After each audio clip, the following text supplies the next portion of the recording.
ആദ്യം ഇൻട്രൊഡ്യൂസ് ചെയ്ത പൂർണ്ണിമയാണോ ഇഷ്ടപ്പെട്ടത്, ഇപ്പം ഇൻട്രൊഡ്യൂസ് ചെയ്ത പൂർണ്ണിമയാണോ ഇഷ്ടപ്പെട്ടത്? ഇപ്പം ഇൻട്രൊഡ്യൂസ് ചെയ്തത് ഇലോൺ മസ്കിന് ഇഷ്ടമാണ്. അദ്ദേഹത്തിൻ്റെ ചില കാര്യങ്ങളൊക്കെ പറയുമ്പോൾ വളരെ ക്ലിയർ ആയിട്ടും ക്ലാരിറ്റിയോടുകൂടിയും പല കാര്യങ്ങളും അദ്ദേഹത്തിന് എക്സ്പ്രസ് ചെയ്യാൻ കഴിയും. അങ്ങ് വെളിയിൽ പോകണമെന്നൊന്നും താല്പര്യമില്ലേ? ഇല്ല, ലൈക്ക് ഞാൻ ഒരു കാഴ്ചപ്പാട് ചേഞ്ച് ചെയ്തു. Perspective.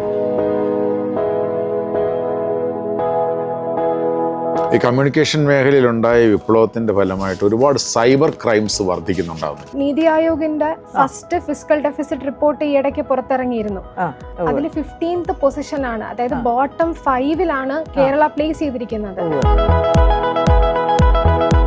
You concentrate on your skills and your achievements in life. അത്രയും താൻ പറഞ്ഞു എന്നുള്ളത് തന്നെ വളരെ നല്ല പ്ലസ് പോയിന്റ് ആണ്. നമ്മളെ ചുറ്റിയിട്ടുള്ള ഒരു ചെറിയ സർപ്പം ഉണ്ടായിരുന്നു. ഏതായിരുന്നു? എന്ന് പറഞ്ഞാൽ ചുരുക്കത്തിൽ നമ്മുടെ ജീവിതം ആകെ പോഞ്ഞാട്ടയായോ? തുറന്ന് സമ്മതിക്കാൻ വേണമെങ്കിൽ അങ്ങനെ പറയാം.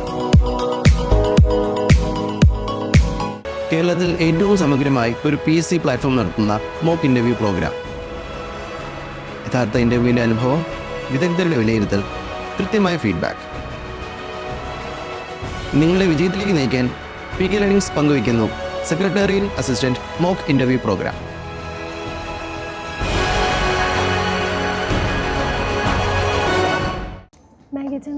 Come, please. Good afternoon, ma'am. Good afternoon, sirs. Take your seat. Thank you. Okay. ഇത് പിന്നെ ഭരതനാട്യം കളിക്കും തോന്നുന്നല്ലേ? ഇല്ല, ചെറുതായിട്ട് തുടങ്ങിയതേ ഉള്ളൂ, ബിഗിനറാ. ആണ്. അല്ല, കുനിയുന്ന കണ്ടപ്പോൾ എനിക്ക് തോന്നിയതാണ്. അത്രയൊന്നും കുനിയുണ്ടോ കേട്ടോ, കാരണം നമ്മൾ ആരുടെ അടിമകളൊന്നുമല്ല. ഇൻ്റർവ്യൂവിന് ചെല്ലുന്നോർത്തുകൊണ്ട് ഇത്തിരി ഒന്ന് തല നമ്മുടെ ശിരസ്കരയാകുന്നത് നല്ലതാണ്, പക്ഷെ ഒരുപാട് കുനിയുണ്ട് ആവശ്യം. ഓക്കെ, അപ്പോൾ ഒന്ന് ഇൻട്രൊഡ്യൂസ് ചെയ്ത് തന്നെ. ഞാൻ പൂർണിമ, ഞാൻ ട്രിവാൻഡ്രത്ത് നിന്ന് വരുന്നു. നേരെ നന്നായിട്ടിരിക്കും. അവസരം മൊത്തം യൂസ് ചെയ്യും. ഞാൻ പൂർണിമ, ഞാൻ ട്രിവാൻഡ്രത്ത് നിന്ന് വരുന്നു. ഞാനൊരു BTech ഗ്രാജുവേറ്റ് ആണ്. ആൻഡ് പാർട്ട് ടൈം ആയിട്ട് ഇപ്പോൾ കോലം ഇലക്ട്രോണിക്സ് ആൻഡ് കമ്മ്യൂണിക്കേഷൻ ആണ്. അപ്പോൾ പാർട്ട് ടൈം ആയിട്ട് കോലംസ് ഒക്കെ ഡിസൈൻ ചെയ്യുന്ന ഒരു കോലംസ് അതൊക്കെ ഡിസൈൻ ചെയ്തുകൊണ്ടിരിക്കുന്നു. പ്ലസ് കോമ്പറ്റേറ്റീവ് എക്സാമിന് പ്രിപ്പയർ ചെയ്തുകൊണ്ടിരിക്കുന്നു. ഏത് കോമ്പറ്റേറ്റീവ് എക്സാം? ഇതുപോലെ അതെയോ IAS ഒക്കെ നോക്കുന്നോ? ഇപ്പം ആസ് സച്ച് PSC മാത്രം നോക്കുന്നു. ഓക്കെ.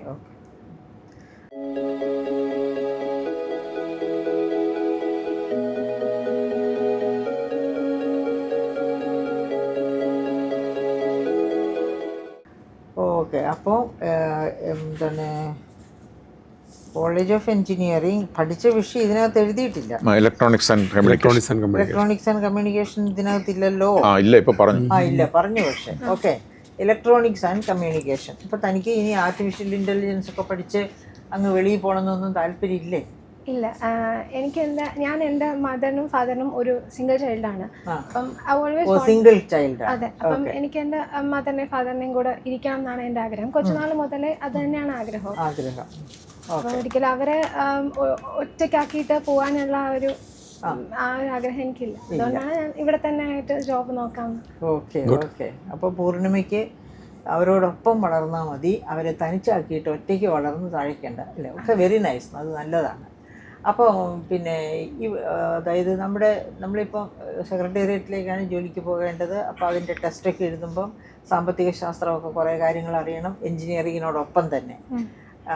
അപ്പോൾ അങ്ങനെ എക്കണോമിക്സിലേക്ക് തിരിയുമ്പോൾ നമ്മുടെ കേരളത്തിൽ ഇപ്പോൾ ഫിസ്ക്കൽ ക്രൈസിസ് വളരെ സീരിയസ് ആണ് എന്ന് പറയുന്നു.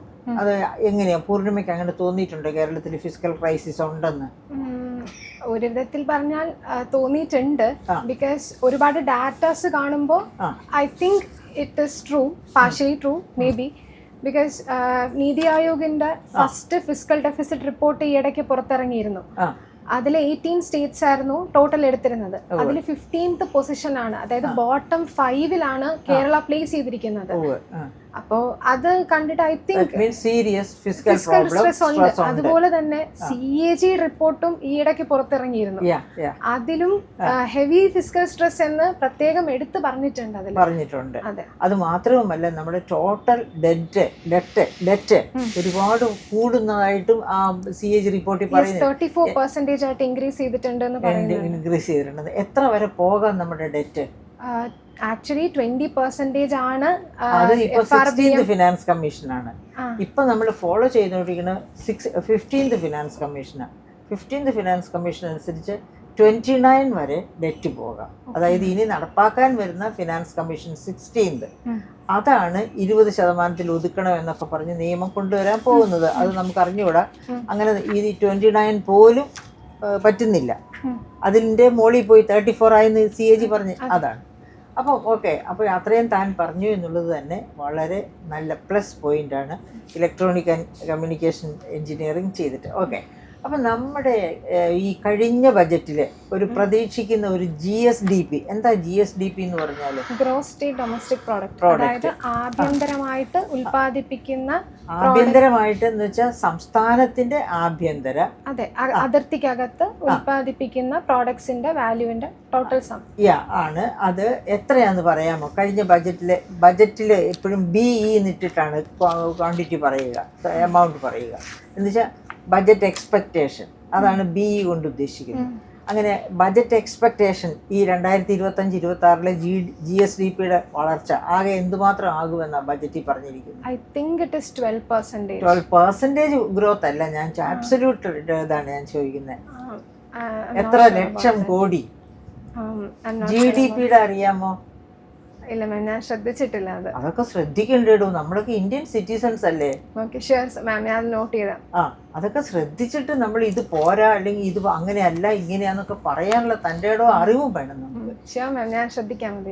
ഓക്കെ, അപ്പൊ നമ്മുടെ GDP ഞാൻ പറയട്ടെ, ഓർത്തിരിക്കുവോ? ഇറങ്ങി പോകാൻ നേരത്തെ ഒന്ന് റിപ്പീറ്റ് ചെയ്യൂ എന്നോട്. എഴുതിക്കോ.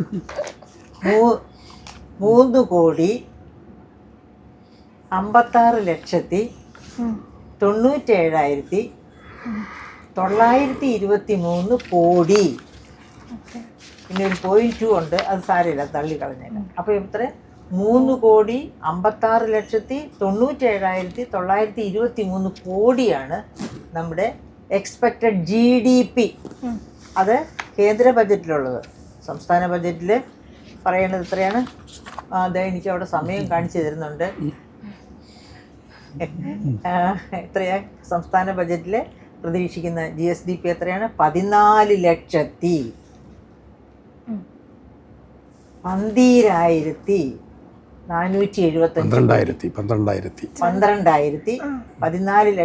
14,12,475 കോടി. അപ്പം ഇത് രണ്ടും വെബ്സൈറ്റിൽ നോക്കി ശരിയല്ലേ എന്ന് ഉറപ്പുവരുത്തണം കേട്ടോ.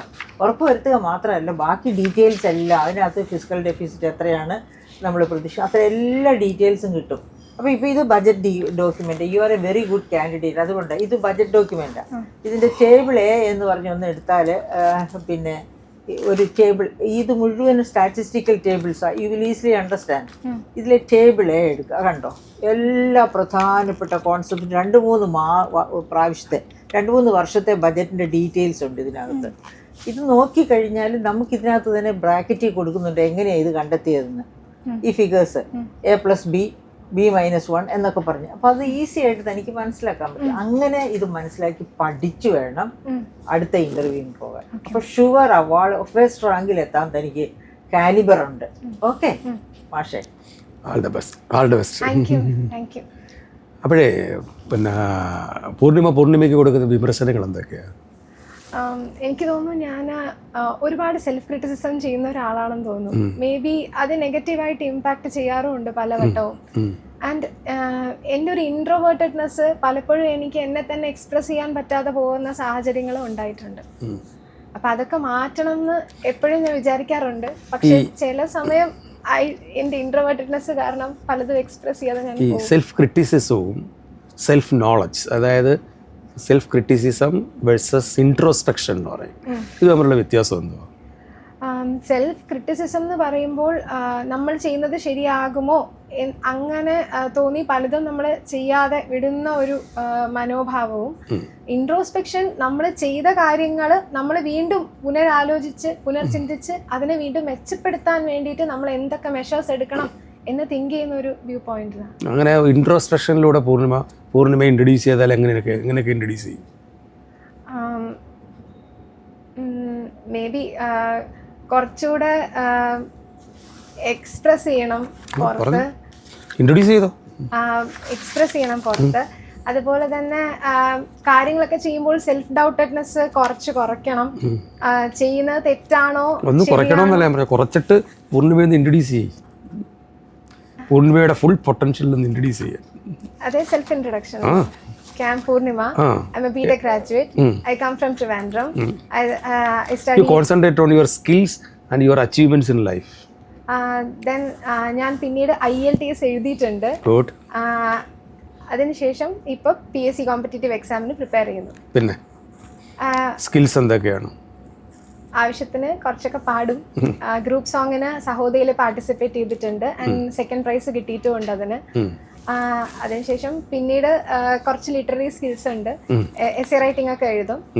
പ്രിപ്പറേഷൻ അതിനും ചെയ്തിട്ടുണ്ട്. പല വേദികളിൽ പാർട്ടിസിപ്പേറ്റ് ചെയ്തിട്ടുണ്ട്. പ്രൈസസ് കിട്ടിയിട്ടുണ്ട്. പിന്നെ അതുകൂടാതെ നീഡീസിനെ ഹെൽപ്പ് ചെയ്യാൻ ഇഷ്ടമാണ്.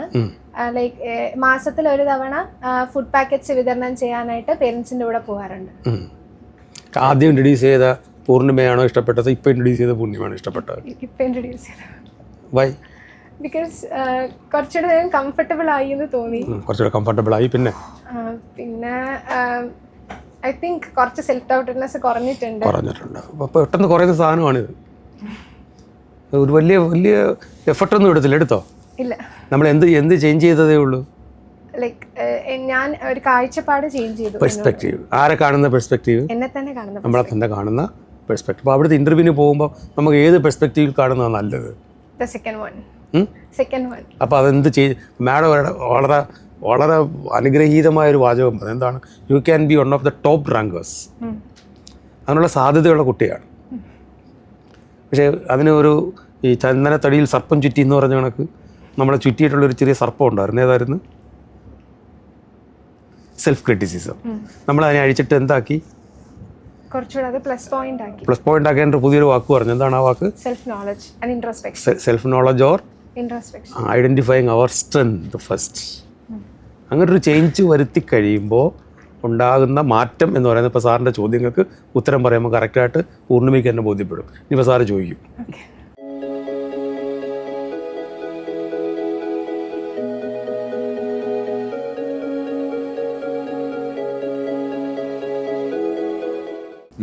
പൂർണിമ, ഇലക്ട്രോണിക്സ് ആൻഡ് കമ്മ്യൂണിക്കേഷൻ അല്ലേ? ഈ ഇലക്ട്രോണിക്സ് ആൻഡ് കമ്മ്യൂണിക്കേഷൻ മേഖലയിൽ പൂർണിമയ്ക്ക് ഏറ്റവും ഇഷ്ടപ്പെട്ട ലോകത്തെവിടെങ്കിലും ഉള്ള ഒരാളുടെ പേര് പറയാമോ? ഇന്ത്യയിലോ കേരളത്തിലോ ലോകത്തെവിടെങ്കിലും ഉള്ള ഇലക്ട്രോണിക്സ് ആൻഡ് കമ്മ്യൂണിക്കേഷൻ മേഖലയിൽ പൂർണിമയ്ക്ക് ഇഷ്ടപ്പെട്ട ഒരാൾ? ഇലോൺ മസ്കിന് ഇഷ്ടമാണ്. എന്തുകൊണ്ടാണ് ഇലോൺ മസ്കിനെ ഇഷ്ടം? അദ്ദേഹം കുടിയേറ്റക്കാരനായിരുന്നു അമേരിക്കയിൽ. എവിടുന്ന കുടിയേറിയത്? അത് കറക്റ്റായിട്ട് എനിക്കറിയില്ല. But south Africa. I have heard. അത് റീസെൻ്റ് ആയിട്ട് ഒരു ഇഷ്യൂവിൽ പത്രത്തിൽ വായിച്ച് കണ്ടതാണ്. അദ്ദേഹം കുടിയേറ്റക്കാരനായിരുന്നു. പിന്നെ അദ്ദേഹം ഒന്നുമില്ലായ്മയിൽ നിന്നും ഉയർന്നു വന്ന ഒരാളാണ്. അതെന്നെ ഒരുപാട് ഇൻസ്പയർ ചെയ്തിട്ടുണ്ട്. അതുകൊണ്ടാണ് അദ്ദേഹത്തിന് ഇഷ്ടം. പിന്നെ അദ്ദേഹത്തിൻ്റെ ചില കാര്യങ്ങളൊക്കെ പറയുമ്പോൾ വളരെ ക്ലിയർ ആയിട്ടും ക്ലാരിറ്റിയോട് കൂടിയും പല കാര്യങ്ങളും അദ്ദേഹത്തിന് എക്സ്പ്രസ് ചെയ്യാൻ കഴിയും. Which I think I lack so much. അപ്പോൾ എനിക്കത് എപ്പോഴും ഇൻസ്പിറേഷനായിട്ട് തോന്നിയിട്ടുണ്ട്. ഇപ്പോൾ നിങ്ങൾ ഈ മേഖലയിലുള്ള ആളായതുകൊണ്ട് നമുക്കറിയാമല്ലോ, ഇപ്പോൾ ഒരു വലിയ ഒരു സംശയമോ ഒരു പിന്നെ ആശയമോ ഇങ്ങനെ നിലനിൽക്കുന്നത് AI വന്നു കഴിഞ്ഞാൽ നമ്മുടെ ജീവിതത്തെ, പ്രത്യേകിച്ച് തൊഴിലെടുക്കുന്ന ആളുകളുടെ പല മേഖലയിൽ, അത് സിനിമ തിരക്കഥ എഴുതുന്ന ആൾക്കാരാണെങ്കിലും ഡയറക്റ്റ് ചെയ്യുന്ന ആൾക്കാരാണെങ്കിലും അധ്യാപകരാണെങ്കിലും ഈ ടെക്നോളജി മേഖലയിൽ വർക്ക് ചെയ്യുന്ന അവർക്കെല്ലാവർക്കും വലിയ രീതിയിൽ തൊഴിൽ നഷ്ടമുണ്ടാകാൻ പോവുകയാണ്. ഇങ്ങനൊരു ആരോപണത്തിനോട് എങ്ങനെയാണ് പൂർണിമ പ്രതികരിക്കുന്നത്? ഉള്ളതാണോ ഇല്ലാത്തതാണോ, അതോ മറ്റെന്തെങ്കിലും മാർഗങ്ങളുണ്ടോ നമ്മുടെ മുന്നിൽ? AI-നെ ജോബിനൊരു ത്രെറ്റായിട്ട് കാണാണ്ട് ഒരു ജോബ് ട്രാൻസ്ഫോമറായിട്ട് കാണണം എന്നാണ് എൻ്റെ ഒരു കാഴ്ചപ്പാട്. ലൈക്ക് AI-ൽ തന്നെ നമ്മളെ തന്നെ അപ്സ്കില്ല് ചെയ്ത് കഴിഞ്ഞാൽ കുറേ ജോബ് ഓപ്പർച്യൂണിറ്റീസ് തരാൻ പോകുന്ന ഒരു മേഖലയാണിത്. ലൈക്ക് ഇപ്പോൾ ടീച്ചിങ്ങിൽ തന്നെ AI കൊണ്ടുവരുന്നുണ്ട് ഒരുപാട് കാര്യങ്ങൾ. ഇപ്പോൾ എൻ്റെ ഒരു പേഴ്സണൽ എക്സ്പീരിയൻസിൽ നിന്നും ടൈം കുറവുള്ളവർക്ക് ഇപ്പോൾ നോട്ട്ബുക്ക് LM എന്ന് പറഞ്ഞിട്ട് ഒരു പുതിയൊരു ടെക്നോളജി ഗൂഗിൾ കൊണ്ടുവന്നിട്ടുണ്ട്. ലൈക്ക് ടെക്സ്റ്റ് ബുക്കിൻ്റെ ഫോട്ടോസ് എടുത്ത് അപ്ലോഡ് ചെയ്യുമ്പോൾ തന്നെ ഈസിലി ഒരു 10th അല്ലെങ്കിൽ 10 വയസ്സുകാരന് മനസ്സിലാകുന്ന രീതിയിൽ അതിനെക്കുറിച്ച് ക്ലാസ്സും അതിനെക്കുറിച്ചുള്ള ഫ്ലാഷ് കാർഡ്സും ക്വസ്റ്റ്യൻ ആൻസേഴ്സ് നമ്മൾ ചെയ്യുന്നതും അതിന് പിന്നീട് റിവൈസ് ചെയ്യാൻ നമ്മളെ ഹെൽപ്പ് ചെയ്യുന്നതുമായിട്ടുള്ള ഒരു ടെക്നോളജിയിൽ അത്രയും മുന്നോട്ട് വരുന്ന ഒരു കാലഘട്ടത്തിൽ ടെക്നോളജി ഒഴിച്ച് നമുക്ക് എന്തായാലും മുന്നോട്ട് പോകാൻ പറ്റില്ല. So upgrading dum will be having A full potential in them. അതിന് നമ്മൾ എക്സൽ ചെയ്യാൻ പറ്റും എന്ന് തന്നെയാണ് എൻ്റെ വിശ്വാസം. ഈ കമ്മ്യൂണിക്കേഷൻ മേഖലയിലുണ്ടായ വിപ്ലവത്തിൻ്റെ ഫലമായിട്ട് ഒരുപാട് സൈബർ ക്രൈംസ് വർദ്ധിക്കുന്നുണ്ടാവുന്നില്ല. അത് പിന്നെ എന്തുകൊണ്ടാണ് അങ്ങനെ വർദ്ധിക്കുന്നത്? എങ്ങനെ നമുക്ക് അതിനെ ഒന്ന് നേരിടാൻ പറ്റും? ഒരുപാട് ലൂപ്പ് ഹോൾസ് ഉള്ള ഒരു മേഖല തന്നെയാണ് സൈബർ ലോകം എന്ന് പറയുന്നത്. മേ ബി അവയർനെസ് കുറവുള്ളത് കൊണ്ടായിരിക്കാം ആൾക്കാർക്ക്. ഇന്ത്യ എന്നുള്ള രാജ്യം എന്നുള്ള നിലയിൽ ഇൻഫ്രാസ്ട്രക്ചർ വളരെ കുറവാണ്. നമ്മൾ ഡെവലപ്ഡ് കൺട്രീസിനെ സംബന്ധിച്ചിടത്തോളം ഇൻഫ്രാസ്ട്രക്ചർ വളരെ കുറവുള്ള ഒരിതാണ്. നമ്മളത് സ്ട്രൈവ് ചെയ്യുന്നുണ്ട് മുന്നോട്ട് വരാനായിട്ട്.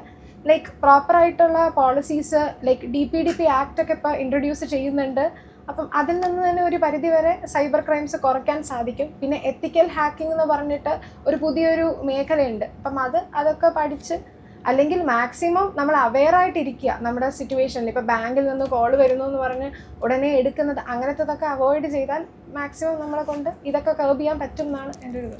മൈ ലാസ്റ്റ് ക്വസ്റ്റ്യൻ, ഈ ഗവൺമെൻറ്റുകൾ ഈ ടെക്നോളജി ഉപയോഗിച്ചുകൊണ്ട് ഈ സിറ്റിസൺസിനെ, പൗരന്മാരെ നിയന്ത്രിക്കാനും സർവെയിലൻസിലൂടെ അവരെ കൺട്രോൾ ചെയ്യാനൊക്കെ ശ്രമിക്കുന്നുണ്ട്. പല രാജ്യങ്ങളും സർവെയിലൻസ് റിപ്പബ്ലിക്കുകളായിട്ട് മാറുന്നു. ജനങ്ങളെ ഇങ്ങനെ എപ്പോഴും നിരന്തരം അവർ വാച്ച് ചെയ്തുകൊണ്ടിരിക്കുകയും അവരുടെ മൂവ്മെൻറ്റുകളെ നിയന്ത്രിക്കുകയൊക്കെ ചെയ്തുകൊണ്ടിരിക്കുന്നു എന്ന് പറയുന്നൊരു ആർഗ്യുമെൻ്റ് ഉണ്ട്. Many States become surveillance republics. എന്താ അഭിപ്രായം? സ്റ്റേറ്റ്സ് മാത്രമല്ല, ലൈക്ക് നമ്മളൊരു ഫോൺ ഉപയോഗിക്കുമ്പോൾ തന്നെ നമ്മൾ സീരിയസ്ലി നമ്മളുടെ എല്ലാ പേഴ്സണൽ ഡേറ്റയും അതിൽ തന്നെ നമുക്ക് പ്രൈവസി ഒന്നും ഇല്ല. പ്രൈവസി ഇല്ല എന്നുള്ളത് തന്നെയാണ് യാഥാർത്ഥ്യം. അത് മറച്ചു വെച്ചുകൊണ്ട് അങ്ങനെ ഒരു ഒപ്പീനിയനിൽ ഉള്ള ആളാണ് ഞാൻ. ലൈക്ക് ഇപ്പോൾ ഗൂഗിളിൽ തന്നെ ഇഷ്ടംപോലെ നമ്മൾ അറിയാതെ തന്നെ ഒരു ആപ്പ് അപ്ഡേറ്റ് ഒരു ആപ്പ് ഇൻസ്റ്റാൾ ചെയ്യുമ്പോൾ തന്നെ പല പെർമിഷൻസ് ചോദിക്കും. അത് എന്ത് പെർമിഷൻ ആണെന്ന് പോലും അറിയാതെ ആയിരിക്കും നമ്മൾ മിക്കതും ക്ലിക്ക് ചെയ്ത് നമ്മൾ ചെയ്യുന്നത്. ചുരുക്കത്തിൽ നമ്മുടെ ജീവിതം ആകെ കോഞ്ഞാട്ടയായോ? തുറന്ന് സമ്മതിക്കാൻ വേണമെങ്കിൽ അങ്ങനെയും പറയാം. താങ്ക്സ്. ഓക്കെ, അപ്പം അതായത് ഇപ്പം എന്താ പറയേണ്ടത്, താനൊരു മിടുക്കിയായിട്ട് ഇപ്പോൾ ഈ എന്തിനായിരുന്നു അപ്പോൾ അങ്ങോട്ട് പോകാനുള്ള എന്താണ് IELTS ഒക്കെ പഠിച്ചു എന്ന് പറഞ്ഞത്? അതെ, അത് ഒരു പോയിന്റ്സിന് വേണ്ടിയിട്ടായിരുന്നു, അക്കാഡമിക് പോയിന്റ്സിന് വേണ്ടിയിട്ടായിരുന്നു പഠിച്ചത്. അല്ലാതെ പുറത്തേക്ക് പോകണമെന്ന് വിചാരിച്ചിട്ടല്ല. ഓക്കെ, അപ്പോൾ ഇവിടെ തന്നെ ഈ സെക്രട്ടേറിയറ്റിൽ നിന്ന് വട്ടം കറങ്ങാതെ വലിയൊരു IAS ഓഫീസറായിട്ട് ഇപ്പോൾ ഇവിടെ കാണുന്ന IAS ഓഫീസേഴ്സിനെ ഒക്കെ വട്ടം കറക്കത്തക്ക രീതിയിൽ മിടുക്കിയായിട്ട് വരണം കേട്ടോ. You have the brain for that. ഒന്ന് ശ്രമിച്ചാൽ മതി. എന്നിട്ട് എൻ്റെ വക തൻ്റെ അച്ഛനോടും അമ്മയോടും ഒരു വലിയ സ്നേഹപ്രകടനം നടത്തണം. എന്തിനാണെന്നറിയോ? ഇതുപോലെ ഒരു നല്ല മകളെ വളർത്തിക്കൊണ്ടുവന്നതിന്. ആ കഴിവ് വന്നിട്ട് കാണിക്കുകയും ചെയ്യും കേട്ടോ. ഇതിനേക്കാൾ വലിയ എക്സാമിനേഷൻസ് പാസ്സായി ഈ സംസ്ഥാനത്തിൻ്റെ ഒരു വിധാതാവായി മാറണം താൻ. അതിന് തനിക്ക് കഴിയും താൻ മനസ്സ് വെച്ചാൽ. ഓക്കെ, എന്നാ സിവിൽ സർവീസ് എഴുതാൻ പോകുന്നത്? ഏത് വർഷം? ഞാൻ ഇതുവരെ അങ്ങനെ ആഗ്രഹിച്ചിട്ടില്ല. ഇപ്പൊ ആഗ്രഹിക്കുന്നു. ബട്ട് KS എഴുതണം എന്നുണ്ടായിരുന്നു മൈൻഡില്. ലൈക്ക് ഒരു വട്ടം ട്രൈ ചെയ്തു, ബട്ട് ജസ്റ്റ് പോയിന്റ് മാർക്സിന് മിസ്സായി. ഇനി ഒരു സിവിൽ സർവീസ് എഴുതിയിട്ടില്ലല്ലോ? ഇല്ല, ഇതുവരെ എഴുതിയിട്ടില്ല. U prepare for civil service, then KS will be very easy. Okay, sure. You are going to crack it. ഏതാണ്? KS വേണ്ട, സിവിൽ സർവീസ് തന്നെ പോ. You are going to crack it എന്ന് ഞാൻ പറഞ്ഞ ഏത് ക്രാക്ക് ചെയ്യുന്ന കാര്യമോ? Civil service. Are you confident? You can. ഒരുവിധമല്ല, you can. നേരത്തെ ഒരു സാധനം പൊട്ടിച്ച് കളഞ്ഞില്ലേ നമ്മളെ ചരട്, നമ്മളെ പുറകോട്ട് വലിക്കുന്ന ഒരു ചരടുണ്ടായിരുന്നു. അപ്പൊ ആ ചരട് ഞാൻ എന്ത് ചെയ്തിട്ടുണ്ട്? പൊട്ടിക്കാൻ ഞാൻ ശ്രമിച്ചിട്ടുണ്ട്. ആരും കൂടെ ശ്രമിക്കണം. ശ്രമിച്ചോ? Very good. അത് ക്രാക്ക് ചെയ്യാനല്ലേ ഞാൻ പറഞ്ഞ അച്ഛനും അമ്മയ്ക്കും കൂടി എൻ്റെ വക അഭിനന്ദനങ്ങൾ ഏത് സർവീസിലായിരുന്നു? അച്ഛൻ ഗവൺമെന്റ് സെക്രട്ടേറിയറ്റ് തന്നെയായിരുന്നു. അമ്മയും അമ്മ ലോകായുക്തയിലായിരുന്നു. Okay okay. അപ്പോൾ മാഡം പറയണ രണ്ടുപേരെയും ഞങ്ങൾ അന്വേഷണം അറിയിച്ചേക്കാം. ഓക്കെ. എന്താ അച്ഛൻ്റെ പേരെന്തായിരുന്നു? അച്ഛൻ മണി BVS സെക്രട്ടേറിയറ്റിൽ എന്ത് അഡീഷണൽ സെക്രട്ടറി ആയിട്ട് റിട്ടയർ ആയി. എപ്പോഴായിരുന്നു റിട്ടയർ ആയത്? 2018. എനിക്കറിയാവുന്ന ആളാണ്. Okay. Okay. So you have done well. You have done well. See, all the very best. Thank you. There is no much. Keep in touch with PK. Right. PKയുടെ ഭാവിയിൽ ഒരു civil servant, ഭാവിയിലൊരു civil service ആസ്പിരൻറ്റിലെ ഒരു വിന്നറെയാണ് ഞങ്ങൾ 3 പേരും കാണുന്നത്. Right. Wish you all the very best. All the best. Right. Thank you, sir. Okay. Thank you. Thank you. Okay.